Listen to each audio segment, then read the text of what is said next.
So here's a diagram of the whole digestive system, and the old-fashioned name for the digestive system was the alimentary canal, but we normally call it the GI system, the gastrointestinal system. And really it's only got four basic functions. There's ingestion, food's going to go in. There's going to be digestion, it's going to be digested and broken down. Then the food molecules are going to be absorbed, and then it's going to be eliminated.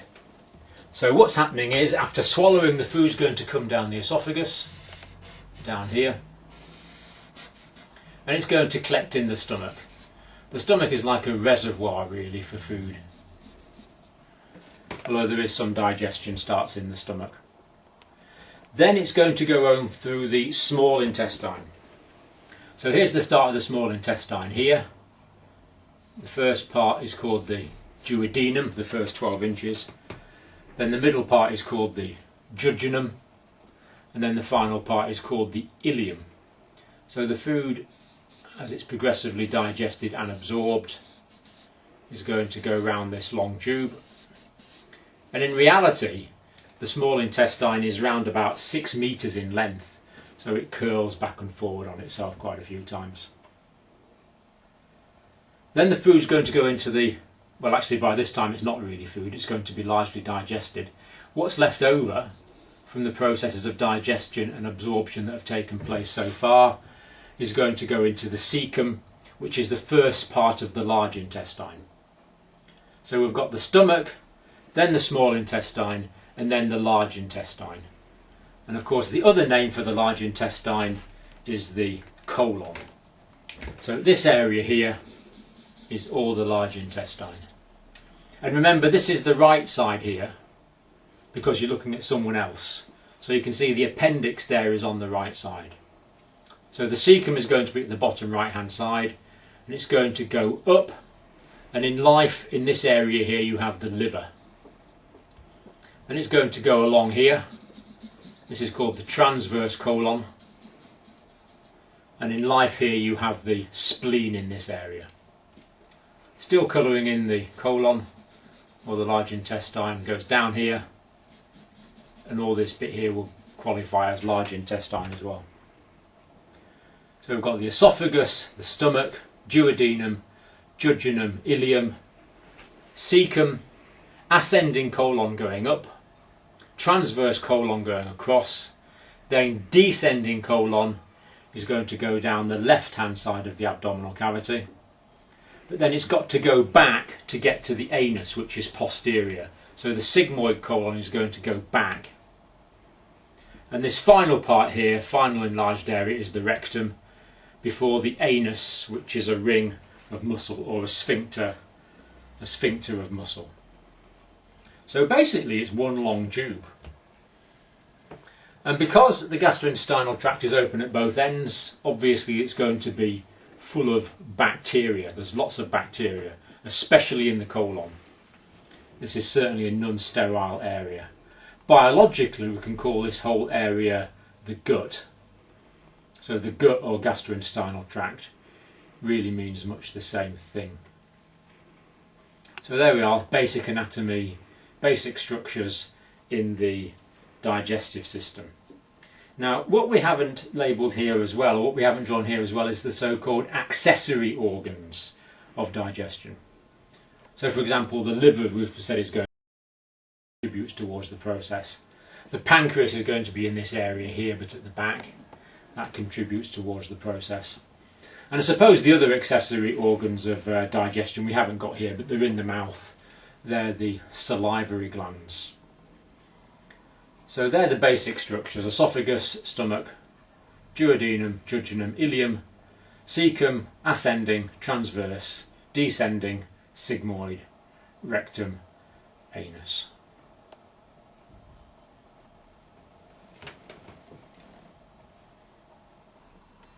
So here we're looking at a cross-section of the gastrointestinal tract, and first of all we notice that there's a relatively large lumen in the middle. Lumen simply means the hole in the middle. So material is going to be propelled along through this lumen. And then the first layer we notice, immediately lining the lumen, this dark area here on this diagram, this is the mucosa. Now a mucosa is a mucous membrane, and a mucous membrane is a membrane which secretes mucus.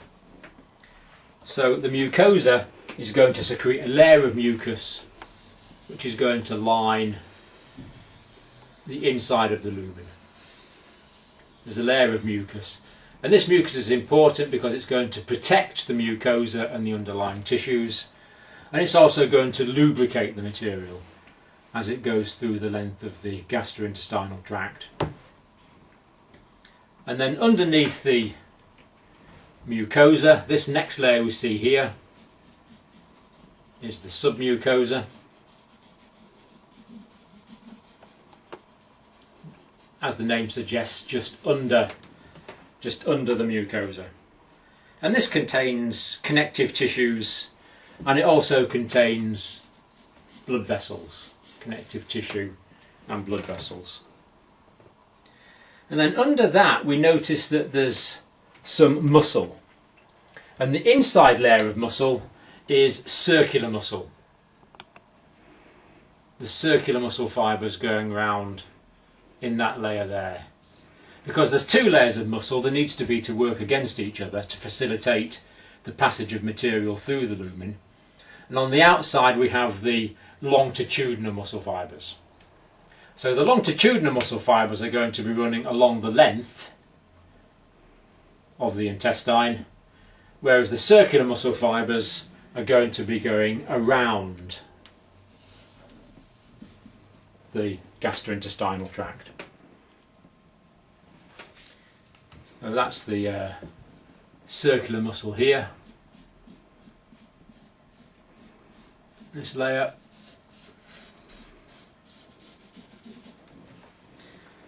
And then the longitudinal muscle fibre on the outside. The longitudinal fibres are the ones on the outside. And then the final layer is called the serosa. The serosa is made of a serous membrane. Let's just colour that in. And this is the serosa around the outside, made from a serous membrane. And a serous membrane is a membrane which secretes serous fluid. So this membrane will secrete serous fluid, but it will secrete it on the outside. And a serous fluid is one which is made from serum, which is another name for the blood plasma. And that's going to lubricate the outside of a length of intestine. Because as we'll see in a future diagram, you'll have other lengths of intestine just adjacent to this, because remember we've got 6 metres all to fit in one abdominal cavity, and there's the lumen inside that one and the lumen inside that one. And it's important that these different lengths of bowel can move relative to each other, that the surfaces are lubricated. So with all these different lengths of bowel, it's all one length really, it just doubles back on itself, but all these different areas are all secreting serous fluid, then the whole thing is going to be nicely lubricated and we shouldn't get any kinks.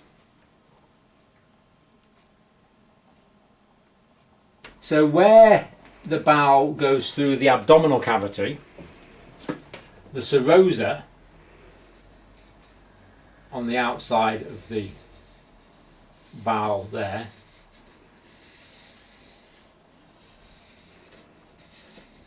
where it goes through the abdominal cavity, we would call this area of the serosa the visceral peritoneal membrane. Visceral is the inner membrane. So visceral peritoneal membrane lining outer surfaces of the GI tract. And this would be the chest, the thoracic cavity above here. So this would be the chest up there, and the abdomen there, and that would make this area here the diaphragm. And obviously the esophagus is going through the thoracic cavity, because it's the diaphragm in this area here which divides the thoracic cavity above from the abdominal cavity below. And of course, if you're watching in the US, you don't spell esophagus with an O, you spell it with an E, but it is exactly the same tube. So in life there would be lungs in here. There would be a heart kind of round about there. The left lung would be about there. And the other thing we notice is that as well as a membrane lining the surface of the small intestine, as well as having a visceral peritoneal membrane, there's also a parietal peritoneal membrane lining the surface of the inner abdominal cavity, the top of the pelvis, and indeed the base of the diaphragm. It's the same kind of membrane, but because it's on the outside, it's called the parietal peritoneal membrane. So the visceral peritoneal membrane in red, the parietal peritoneal membrane in green. And in life, there's actually no space here. It's all filled up with the gastrointestinal tract. And there's a potential space between the two membranes. And it's all well lubricated, so the bowel can loop and move around against itself quite freely. So here we see the potential space of the peritoneal cavity, all this area here. In life it's only a potential space. Lumen of the gastrointestinal tract passing through the peritoneal cavity. Below here we have the pelvic cavity. So we know that this bit of the gastrointestinal tract will be the sigmoid colon and rectum in reality. Parietal pleural membrane lines the surface of the pelvic cavity, as well as the parietal membrane on the abdominal wall. So if you cut someone open, pull out all the intestines, you would see the glistening parietal peritoneal membrane lining the inside of the abdominal cavity, the underside of the diaphragm, and the top of the pelvic cavity.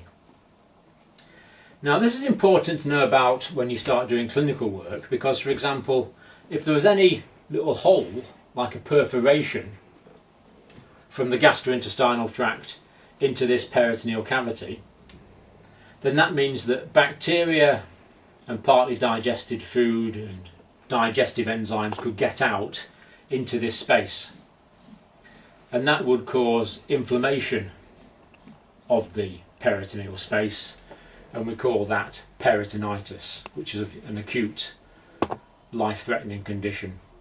So just a simplified diagram really to show the way that the gastrointestinal tract goes through the thoracic cavity, through the diaphragm, loops around in the abdominal cavity, the relationship with the gut and the peritoneal membranes, the visceral and parietal peritoneal membranes, and the way it goes through into the pelvic cavity before ending in the sphincter of muscle called the anus.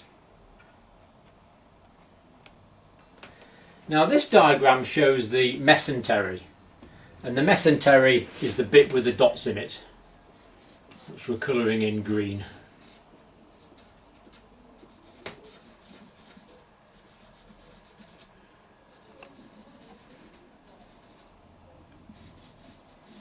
This is the mesentery. And what the mesentery is actually is a double layer of peritoneum. It's a double layer of the peritoneal membrane. And it's important because it's taking the blood vessels to the gastrointestinal tract, to the tube of the gut. And this includes the arteries, the veins, and the lymphatics.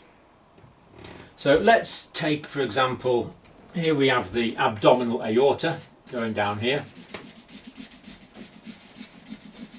the main blood vessel from the left ventricle, and there's a branch off this, and this branch, because it's going to the small intestine, is called the superior mesenteric artery, and it's that that's taking the blood supply to the gut. So that's the arterial blood supply going from the aorta towards the small intestine in this case. But as well as an arterial supply, all organs are going to need venous drainage as well. So the venous drainage is going to collect in these small veins to begin with. These are called mesenteric veins, branches of the mesenteric vein. And actually what happens is, before this blood goes back into the systemic circulatory system, it actually drains through the liver first. And this vein here is the hepatic portal vein, taking the blood directly to the liver. Now in life, of course, the arteries and the veins would overlap in the same area. We've just drawn them separately to try and simplify the diagram. This part here is called the root of the mesentery, which is connected to the dorsal or the back wall of the abdomen. So we've got the abdominal aorta taking the blood to the mesenteric artery, the blood going through the wall of the gut, collecting in the mesenteric veins and going back to the hepatic portal vein. And this is very important because if you think about it, there's like 6 meters of this small intestine in the abdominal cavity. So you need some way to keep all the blood vessels nice and tidy, otherwise they could get kinked up, and that could block off the blood supply to an area of the small intestine which would be a life-threatening condition.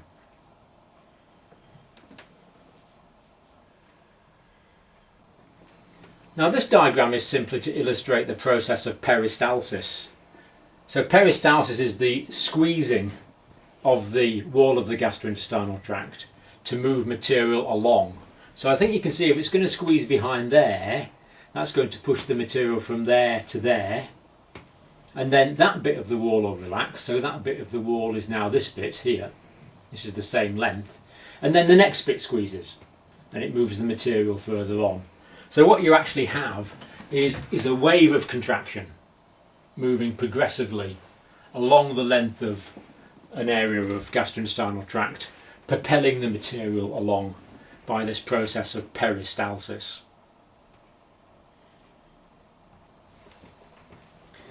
Now children develop 20 deciduous teeth or milk teeth, and adults will have a total of 32 teeth. And we notice that this is the line of the gum here, and the top part of the tooth, this bit round here, is the enamel. Enamel is very hard. Despite being hard though, it's prone to acid erosion, but it is a very hard substance lining the surface of the teeth, and if it's healthy it'll be a nice white colour. Then underneath that, the next layer here is called the dentine, and this is a bone-like substance that gives the tooth its structure. The dentine. And then inside there's an area called the pulp cavity, and as we see, this contains blood vessels taking blood to the tooth, and there'll be a venous drainage system as well. And also, as you know, if you've ever had toothache, it contains nerve fibres. So if any dental caries does get in to the pulp cavity, it causes very nasty toothache. So this is the area of the jawbone here. So jawbone will be all this area here.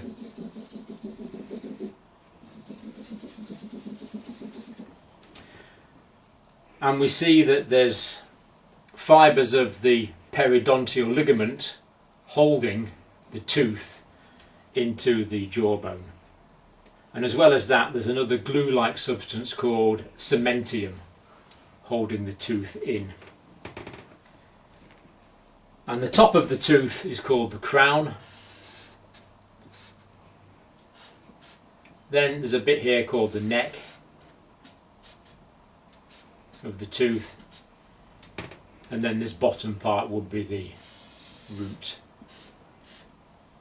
of the tooth. They're different shapes, but they all have these same basic layers and structures. Well, this diagram illustrates the process of chemical digestion. So what we start off with here is a polysaccharide, and this consists of many individual sugar units all strung together. And this polysaccharide is called starch. And the starch is acted on by a digestive enzyme called amylase. And the action of amylase on this polysaccharide starch molecule breaks it down into disaccharide, 2 sugar units. So it's now much smaller molecules, because that's what digestion is. It's large molecules getting broken down into smaller molecules.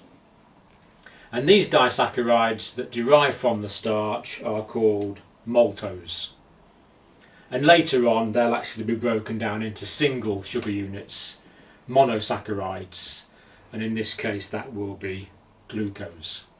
So chemical digestion, breaking complex molecules down into simpler molecules. And the smaller the molecule, the more likely it is to be soluble.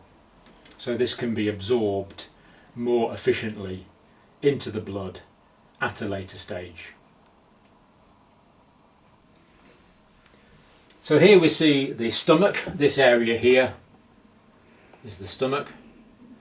And the size of the stomach varies tremendously, of course, because if it's empty, it'll contract down and be quite small. But if you have a large meal, it's going to dilate as it fills up with the food. Here's the esophagus. So material is going to come down the esophagus after swallowing and into the stomach. And we notice that there's a ring of muscle here called a sphincter. And because it's relatively close to the heart, this sphincter is called the cardiac sphincter. And the idea with the sphincter here is that as the food comes down towards the stomach, this sphincter will open up to allow the food in. But then once the food is in, the sphincter will close, so you don't get regurgitation of the food back into the esophagus. If you do, that's called gastroesophageal reflux disease, and it's bad because you will get stomach contents going the wrong way back up into the esophagus, where they will cause burning and digestion of the wall of the esophagus. And then we notice that further down there's another ring of muscle here, the pyloric sphincter, and this is controlling the rate at which material is allowed to leave the stomach. So when it's contracted, less material will leave. When it's dilated, more material will be able to leave. So the stomach's going to receive food that's coming down the esophagus. It's going to store it, and the stomach actually churns and mechanically breaks up the food to an extent. And also there's some chemical digestion going on in the stomach, because the wall of the stomach is going to produce hydrochloric acid, and it's going to produce a digestive enzyme called pepsin. Now the hydrochloric acid is good because it means the medium in the stomach is acidic, and that's good because if any bacteria have been swallowed, it's an acid and hostile environment and will kill most types of bacteria. And the pepsin will start the digestion of protein. And by the time material leaves the stomach to go into the duodenum, the first part of the small intestine, some of the protein will be digested, a little bit of the carbohydrate will be digested because the saliva also contains amylase, and it will be well mixed up with gastric juices and as it leaves it's called chyme. So it's swallowed food when it enters. After processing in the stomach it leaves. The material leaving to go into the duodenum is called chyme, or chyme. You can pronounce it either way, chyme or chyme. Now there is some absorption in the stomach. There will be some absorption of water into the stomach, and also alcohol can be absorbed through the lining of the stomach as well. That's why alcohol can start working quite quickly when you swallow it. But after drinking alcohol, peak levels in the blood will not be attained for 45 minutes after ingestion. Now this shows the mucosa of the stomach, the lining layer, and this is the lumen of the stomach here, containing the food which is being converted into chyme. And there's the muscular layer in the wall of the stomach. And here we see the mucosa, and we notice that there's gastric pits. Gastric means to do with the stomach. So these gastric pits are little pits in the mucosa of the lining of the stomach. So this diagram is showing the different sorts of cells which line a gastric pit. So here's one of the gastric pits, and these top cells here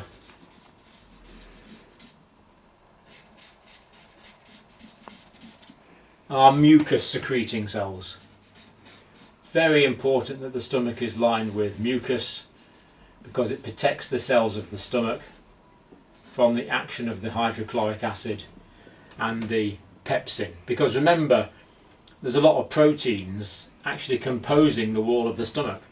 So if there's not a nice layer of mucus over the top to protect it, then these digestive enzymes and acid can come into direct contact with the cells. But as long as we have a layer of mucus over the surface like this, then even although there's acids and things here, they're not going to get at the cells of the mucosa. Then the next sort of cell we notice is that there's chief cells. But here we see these are chief cells, quite a common cell type.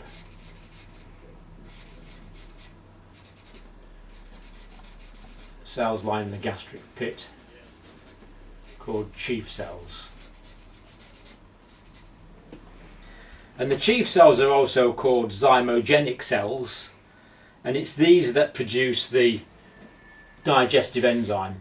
They actually produce it in a form called pepsinogen, and it goes up out of the pit into the lumen of the stomach, and in the lumen of the stomach it's converted to the digestive enzyme pepsin. But then we notice there's other cells here as well. These sort, another cell type.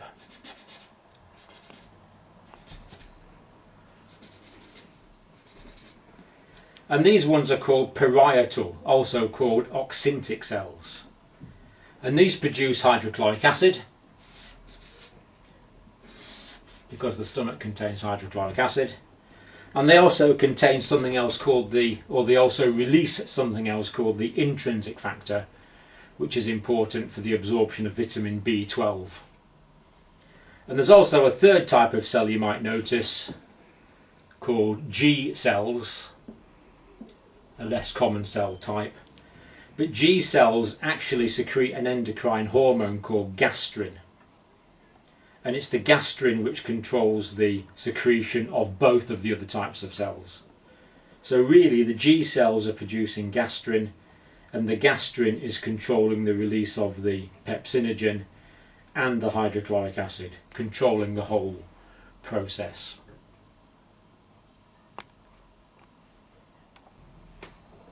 So a protein is a long chain of amino acid units.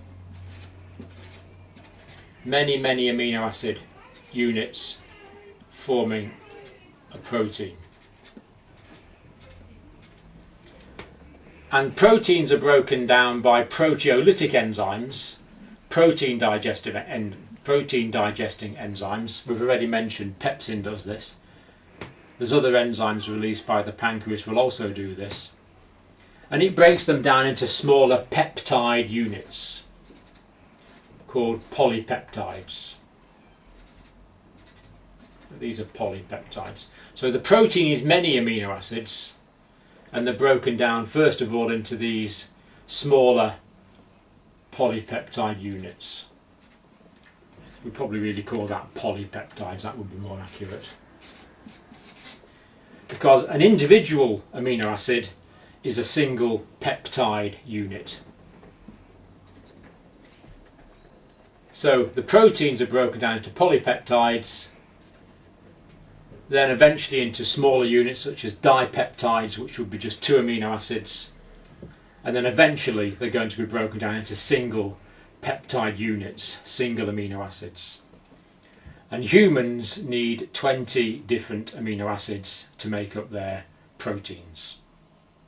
There's 20 different amino acids in human proteins, but they derive from the proteins that we eat, broken down into individual peptide units, and then the amino acids go into the body, and then the body can build them up into human proteins. So this might start off as a cow protein or a plant protein, broken down into the individual units, then it's absorbed as amino acids, and then they're used in the body to construct new human proteins.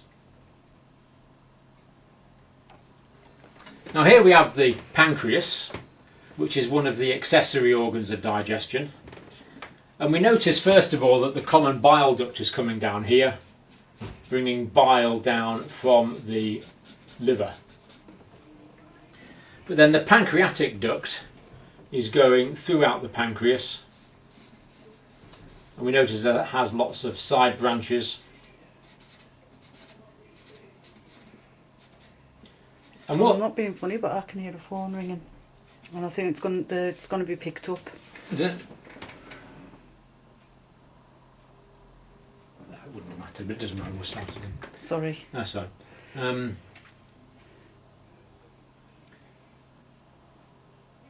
Don't know where that's coming from. I know. That's ignorance though, letting it ring and ring and ring and ring like that. It's obvious nobody's going to answer. I don't know where it's coming from. It's like a mobile one, isn't it? Mine's distinctive. Yeah, there's a load of yobs coming out there anyway. There, it's stopped now. Sorry about that. It's just... Okay, yeah, we'll just carry on. Okay. Yeah. Yeah, just start it again. It's recording again. It's recording Okay. now. Yeah. Okay.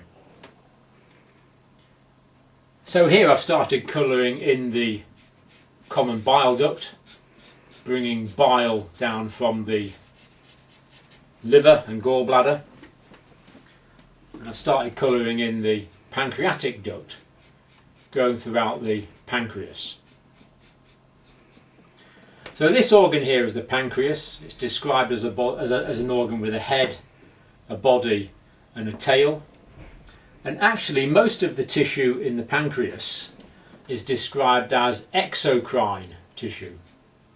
An exocrine gland produces a substance which is excreted from the gland in ducts. And here we have the pancreatic duct, which is obligingly going to excrete the exocrine product, which is largely going to be digestive enzymes. But we also notice in the pancreas that there's some endocrine tissue. These dots here are the endocrine tissue of the pancreas. In reality, there's about 1 million of these little islands of endocrine tissue in the pancreas, and these are called the pancreatic islets. And the old-fashioned name is the islets of Langerhans. And these are very important because the pancreatic islets contain cells which produce the endocrine hormones insulin and glucagon, which control blood sugar levels. So here we have the bile coming down, here we have the pancreatic juices, and these are going to come out together into the lumen of the duodenum, which is just here. There's a sphincter here preventing the reflux of material back into the pancreas, and that's got the great name of the sphincter of Oddi. So material is going to come down the bile ducts, out of the pancreatic duct, into the lumen of the duodenum, where it's going to perform various digestive functions.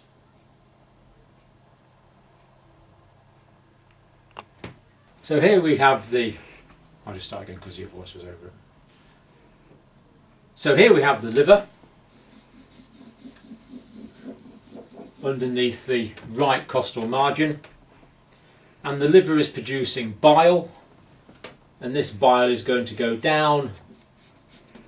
These top ducts are called the hepatic ducts, the right and left hepatic duct. Then this one here is the common hepatic duct, and this is going to carry bile through this cystic duct into the gallbladder, and in the gallbladder it will be stored and concentrated.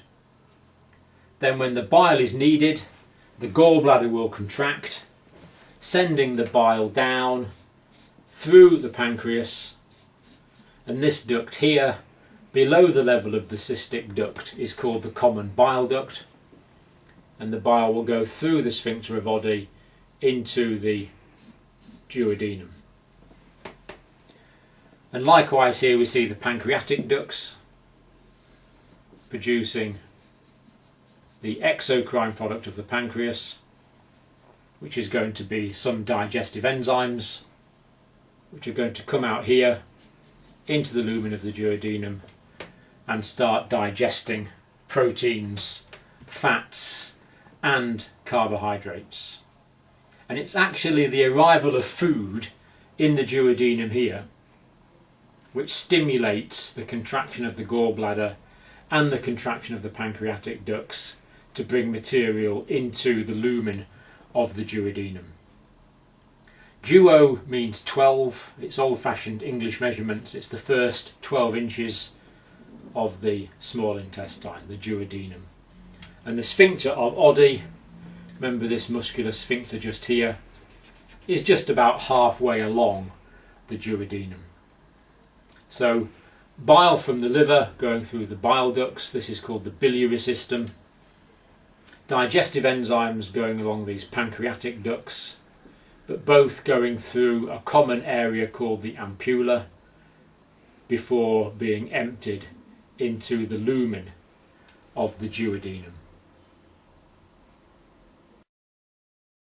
So here we have a globule of fat that's come into the duodenum, and the bile has been added from the biliary system. Now what the bile does is the bile actually emulsifies the big fat globule into lots and lots of little ones. So you start off as one great big one, and it emulsifies it into numerous little small fat globules. It's called an emulsion. And milk actually is an emulsion of fat. If you buy cow's milk in England, it'll be 4% fat, and it looks white because it's an emulsion of little fat globules. And this is good because whereas before you had a relatively large mass of fat and a relatively small surface area, now you've got the same total mass of fat, but I think you can see there's a much greater surface area, and the digestive enzyme lipase can now get into those numerous little fat globules in the emulsion and facilitate the process of digestion of the fat. So bile is emulsifying fat as opposed to digesting fat. The digestion actually takes place with lipase, which is a fat digesting enzyme released from the pancreas, but it works much better, much more efficiently after the bile has emulsified the fat into numerous little fat globules.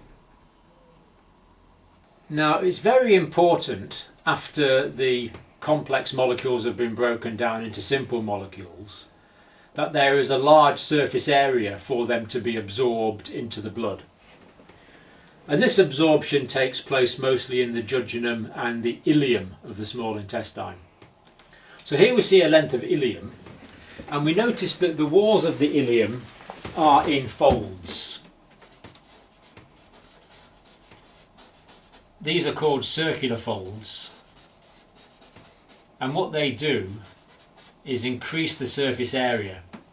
So if this was just a flat tube like this, there would be much less surface area than if you have a folded tube like there is in reality. So firstly we have circular folds increasing the surface area. And now we move down to the next diagram, which is on a higher magnification, and the circular fold is now this area here. So what was one circular fold here now is now this area here under greater enlargement. And we notice that on the surface of the circular folds there are numerous little finger-like structures.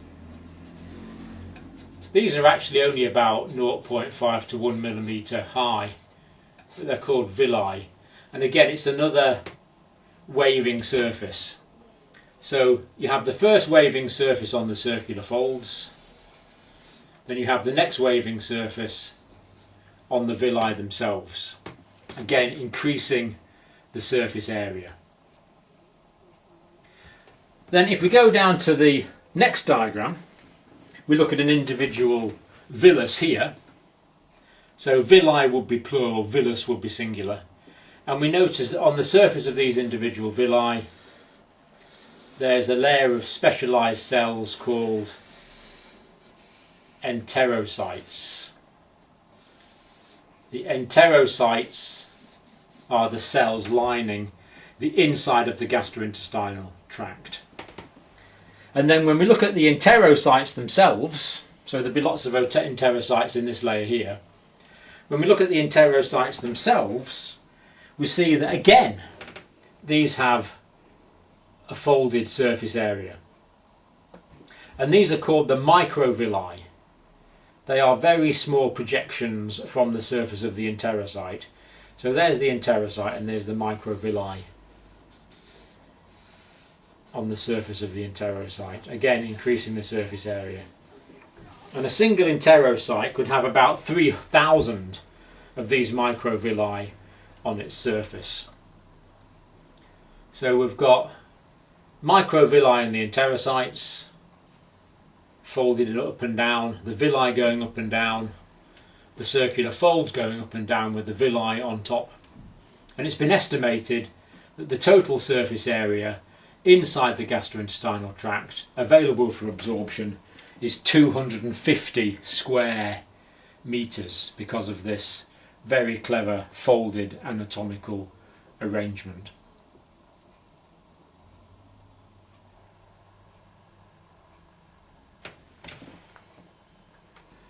Now here we see the enterocytes. There's an individual enterocyte with the microvilli on the surface. And the reason I've included this diagram is it's the enterocytes that finish off the process of digestion. There's actually digestive enzymes inside the enterocytes themselves, finishing off the process. So for example, we see that amino acids and dipeptidases and tripeptidases can be absorbed into the enterocyte. Now an amino acid is already fully digested, it is one unit, one amino acid, but a dipeptide would be 2 amino acids and a tripeptide would be 3. So they've been largely broken down by previous protein digesting enzymes, but as they go through the enterocyte they're broken down completely into individual amino acid units, and these can then be absorbed into the blood. Here we see that disaccharides such as maltose, lactose and sucrose, they are 2 sugar units, are absorbed into the enterocyte. And enterocytes will also contain disaccharide digesting enzymes. So maltose, lactose and sucrose can all be broken down into single monosaccharide units, single sugar units, and again these can be absorbed straight into the blood. Now the breakdown products of fats are fatty acids and glycerol. And these are also absorbed into the enterocyte. But for reasons we'll see later, these can't be absorbed straight into the blood. So what the enterocyte does to fatty acids and glycerol is actually very clever. It converts the fatty acids into triglycerides, and it includes these in structures called chylomicrons. Now what a chylomicron is there's some fat on the inside, some triglyceride fat on the inside. But of course that won't dissolve in water. So what the enterocyte cleverly does is it puts some protein around about the outside of it, because it's the protein that will come into contact with the water. And this combination of fat on the inside and protein on the outside is going to make these structures soluble in water, and that structure is called a chylomicron. But we notice that the chylomicrons containing the triglycerides don't go directly into the blood, but they are absorbed into the lymphatic system in the first instance. So the enterocytes are finishing off the process of digestion, converting relatively simple molecules into much more simple molecules, and fats into triglycerides and chylomicrons. So an individual villus contains blood vessels, and here we see a small arterial vessel taking blood into the artery in the villus, going through small capillaries. Wouldn't be an artery, it would be an arteriole, a small blood vessel. And there's a big capillary network inside the villus.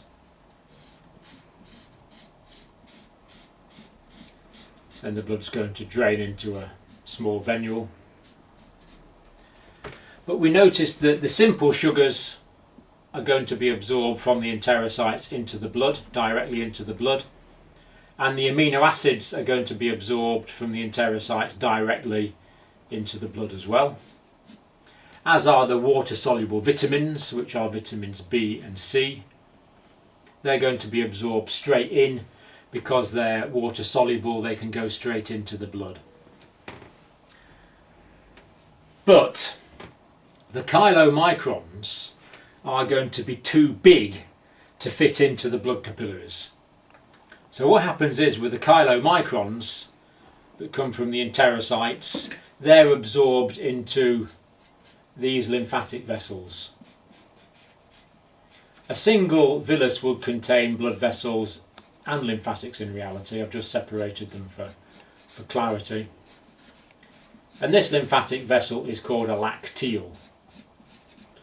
So chylomicrons will be absorbed through the enterocytes lining a villus into this central lymphatic lacteal. That will drain into larger lymphatic vessels, and that will drain back into the central lymphatic system. When the chylomicrons have been absorbed into the lymph, it becomes cloudy, and these lymphatic vessels will actually drain back into the cisterna chyli, or the chyle cistern in the top of the thoracic cavity, before going back up through the left thoracic duct, draining into the left subclavian vein. So these will get back into the blood, but they've got to go via the lymphatic system and drain back in via one of the subclavian veins. Now, some absorption is by diffusion and some absorption is by active transport. And what we see here is this is the cell membrane here, and the cell membrane is made up of phospholipids, it's fatty material. So this means that fat can absorb into the cell membrane and go straight through, because fats will absorb into the fatty cell membrane. But water-soluble substances, such as amino acids and sugars, will not diffuse into this fatty cell membrane, because water-soluble molecules will not dissolve in fat. So fats can go through by diffusion, by simple diffusion, and in fact small molecules can, such as water and minerals and vitamins. They can just be absorbed by diffusion as well through the cell membrane. So fats, water, minerals and vitamins can be absorbed by simple diffusion. But if this nutrient molecule is an amino acid or a sugar, it's not going to dissolve through the fat of the cell membrane. So there must be a special mechanism to get it into the cell. So here we see an amino acid or a sugar molecule, and here we see that there's transmembrane proteins. These are special proteins in the surface of the enterocytes, and they actually use energy.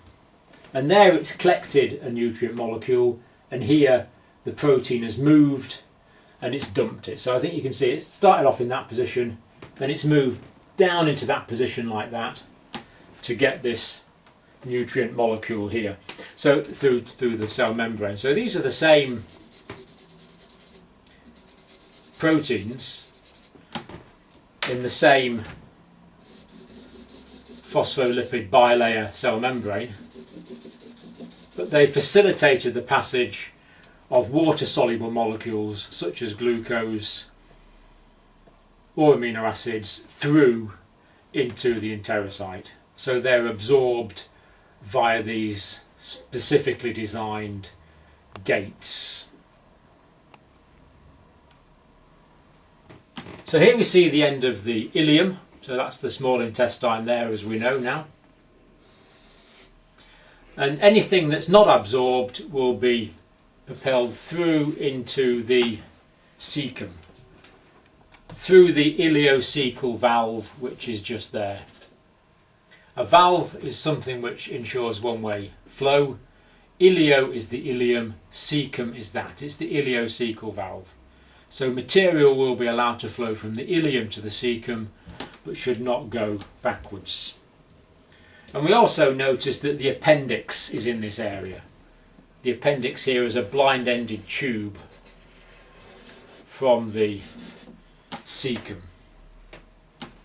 And about 1.5 litres of watery fluid a day will come into the large intestine. And slow peristalsis moves things through the large intestine, and the water is progressively absorbed to produce semi-solid fecal material in the second half of the colon or the large intestine.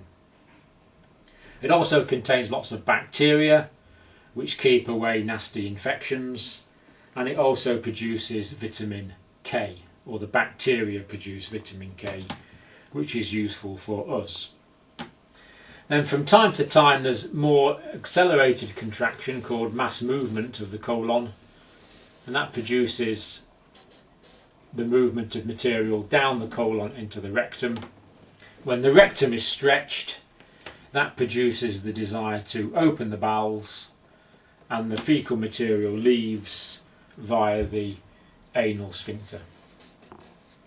So we see that the colon begins with the ileocecal valve, cecum, ascending colon.